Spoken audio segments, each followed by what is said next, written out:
Hello, everyone. My name is Diego Alfonso, and I'm the host of the Florida Aviation Network, broadcasting live and in the clear from the Howard Hughes exhibit in the Florida Air Museum at Sun and Fun. If you just tuned in, keep in mind that 2013 marks the 39th consecutive year of this air show, expo, and fly-in all roll into one. And also that this is the second largest show of its kind in the world, and it is all taking place in sunny Lakeland in Florida. And as you probably guessed, being the host of a show, my job is to interview aviation personalities and aviation enthusiasts. My next guest is Phillip Hurst, and he's with the Airspace Television. And he has some very, very important information for us, the aviation community, about what they do. Phillips, it's a pleasure. Thank you very much, Diego. Welcome to the program. Thank you very much. Glad to be here. I haven't seen you in quite some time, and I saw you from a distance and didn't recognize you. So when we got there, I could see you. Here's the thing. What can you tell us about Air and Space Television? Well, Diego, I can tell you that, as you mentioned, this is the 39th year of Sun and Fun, and every year they get hundreds of thousands of people here.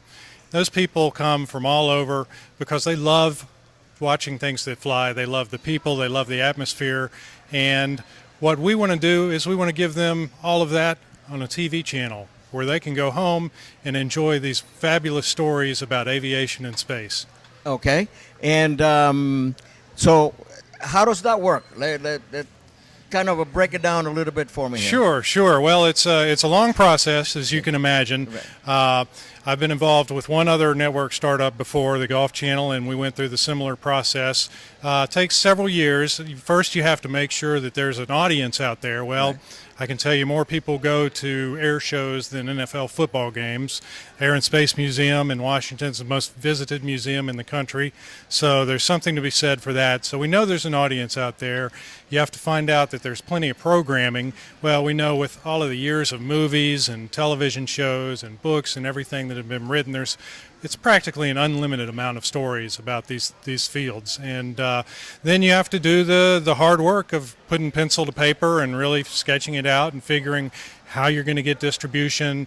Are you going to get advertisers? And I won't bore you with all the details about right. the television business, but it's a several-step process. So basically, I guess, let's see if I got this straight. You can actually broadcast from Sun and Fun, basically what you're doing, or bringing aviation to the television, to the home. That's exactly right. And we would broadcast from Sun and Fun or Oshkosh or any number of big air shows. Anywhere there's anything going on, whether it's an air show or even launches, when we have SpaceX launches or events like the Red Bull Stratus. I mean, these are all things that would be covered on this network. Cool. So, we would turn that into anything from a special series to competition reality shows to even a nightly news program. And if I may, I want to take you back. What was the spark that said, this is what, how did that come about? Well, obviously, as I mentioned, I was with the Golf Channel. I was actually the first employee of that network. I went to work for the founder, and when he said, hey, I've got an idea for a company, you want to come work for me? And I thought, well, okay, that sounds kind of interesting. And long story short, that was a phenomenal success. As far as TV networks go. Now it's in over 130 million homes, but along the way I started flying. And just to back up a little bit further, when I was a boy, my family lived in Washington, D.C., and I used to go to the Smithsonian Air and Space every weekend, and I was just enthralled and fascinated as a boy with all of the hardware and the people and everything. And so I began looking at this one network, the Golf Network, and then I began thinking about all of the passionate people and all of these aviation stories and all of that. And I thought, why don't we do this? And that's when I set off on making it. That's great. Now, I want to take you a little bit further back, and I want you to relate to us the other spark. What is the spark that said, I want to be a pilot? And what happens there? Well, as I mentioned, when I went to the museum as a kid, I really I was it really became a part of me. And it wasn't until I took a ride with my uncle when I was, in my teens in his 172 that I really thought, wow, I can actually do this. So a little bit later down the road, I actually did put the money into flight training and actually did something about that passion that I had and then decided, you know what, I want to do this. So there's got to be a bunch of other people that want to do this. So that's kind of how it came about. Yeah, it's funny because Ravi was our previous guest, and we were talking about just that. You know, how to not only get people into the aviation community, but to keep them there. Sure. And all the stories relate somehow to my story. I always wanted to be a pilot, never had the time or the money. Mm-hmm. And then if I had the time, I didn't have the money. If I had the money, I didn't have the. You know how that goes. Right. Sure. Yeah. But the bug is so big. I mean that you just keep doing. And then the thing is that when you get into aviation, like I was telling Ravi, aviation is like omnidirectional.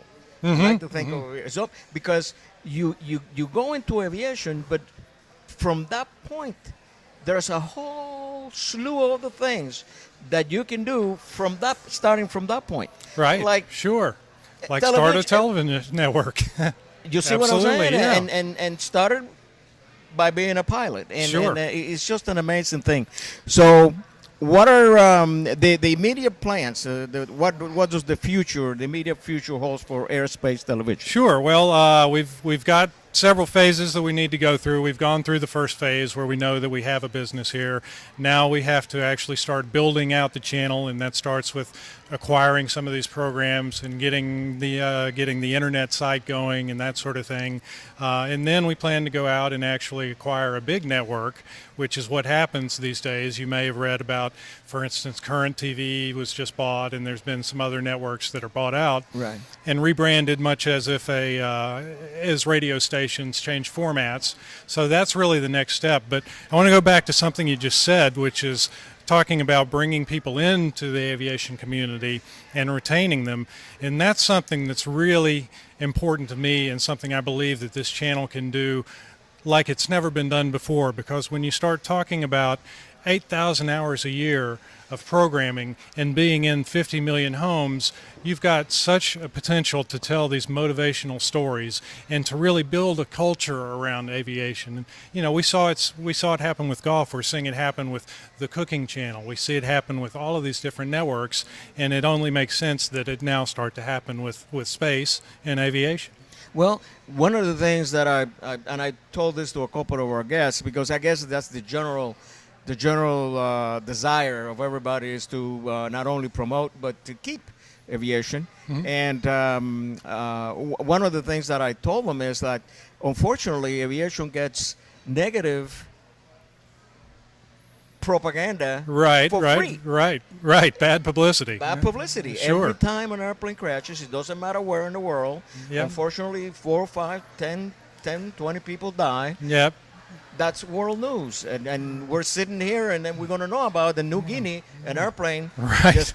You see what I mean? We would tell the other side of that story. We would tell, for instance, on the news show, we want to talk about a crash, or we may, but we'll talk about how many safe landings there were that day. Exactly. Because I guarantee you, there were a lot more than there were anything else. We have to go into damage control. That's right. Because, and I think is dearly needed at this stage of the game, because in one of my seminars, I talk about this, and of course about safety, and why, when I address the instructors and students, why it's so important for to avoid an accident or an incident, because every time there's an accident or an incident, that's an opportunity for negative press to be out there, negative publicity that's going to hurt everybody. Right. It's going to hurt the school, it's going to hurt the students, it's going to hurt the CFI, it's going to hurt everybody involved. Actually, I equate that with this, and I tell them, and this is from research now, if the media will make known or publicize all the people that slip and die in their bathtub. Right. You will be taking a bath in the backyard with a hose.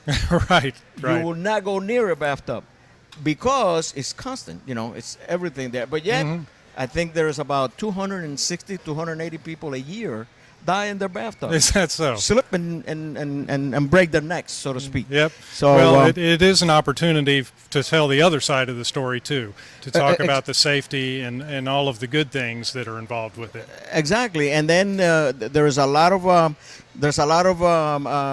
people out there that would like, and this is grounds for another discussion, but. It has to do with the mentality. It has to do with the mentality of, do I have what it takes to be a pilot? Right. That is a question that shouldn't be answered because that's a question that shouldn't be asked because the reality of that is that there's only one thing you need to be a pilot, and that is to have a burning desire to be one. Mm-hmm. Right.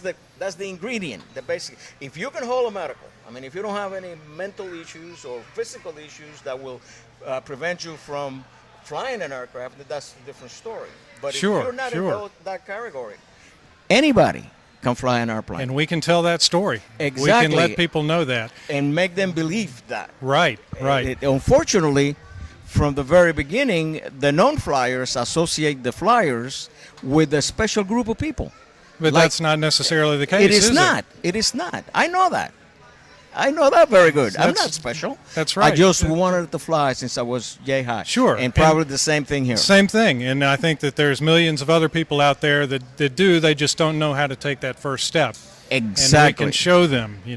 We can give them messages where it's Learn to Fly or the Young Eagles program. All of those we can roll up into one and be a 24/7 beacon for aviation and learning how to fly. Of positive publicity, or something that we'll have to convince those people that they can step up to the plate, and if that's what you want to do, take flight lessons, go ahead and do it because you can do it. Sure. It's just that simple.